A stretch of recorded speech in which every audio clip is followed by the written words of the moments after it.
আসসালামু আলাইকুম। আজ আমি দেখাবো আপনাদেরকে সরিষার ক্ষেত থেকে কিভাবে মৌচাষিরা দল বেঁধে এসে মধু সংগ্রহ করে থাকেন। আমাদের সিরাজগঞ্জ শাহজাদপুর উপজেলার রূপবাটি ইউনিয়নের বড়ধনৈল গ্রামের জমিতে এসেছে মৌচাষিরা। হাজার হাজার হেক্টর জমিতে শুধু সরিষা চাষ হয়ে থাকে। এখান থেকে তারা প্রতি মৌসুমে অনেক মধু সংগ্রহ করে থাকেন। এবারও এসেছেন মধু সংগ্রহ করার উদ্দেশ্যে। দেখুন, এই প্রত্যেকটা বক্সে মৌমাছি আছে। এখান থেকে মৌমাছি বের হয়ে গিয়ে ফুলে বসে, ফুল থেকে মধু সংগ্রহ করে এসে আবার যার যার বক্সে প্রবেশ করে। দেখুন কত সুন্দর করে সাজিয়ে রেখেছেন মৌচাষিরা। ওই দেখুন,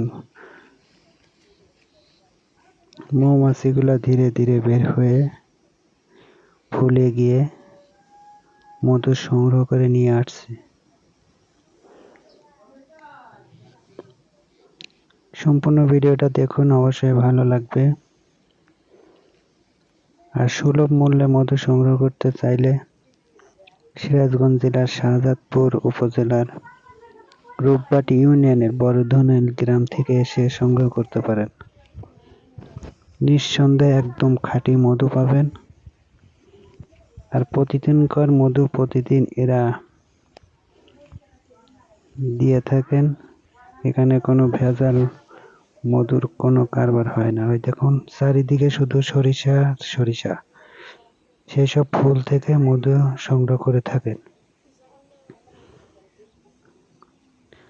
আর ভিডিওটা ভালো লাগলে অবশ্যই চ্যানেলটি সাবস্ক্রাইব করবেন। সাবস্ক্রাইব করতে কিন্তু টাকা পয়সা লাগে না।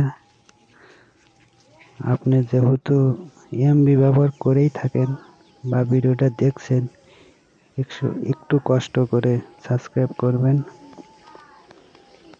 আর কমেন্ট করে জানাবেন কেমন হলো ভিডিওটা। এর চেয়ে আকর্ষণীয় ভিডিও অবশ্যই আপনাদের দেখাবো। এই দেখুন কত মৌমাছি বক্সের ফাঁকা দিয়ে বের হয়ে মধু সংগ্রহ করার উদ্দেশ্যে এখন এরা রওনা দিবেন। দিন শেষে সবাই মধু নিয়ে বক্সের মধ্যে প্রবেশ করবেন। আর ভিডিওটা কেমন হলো অবশ্যই কমেন্ট করে জানাবেন। পরবর্তী ভিডিও পাওয়ার জন্য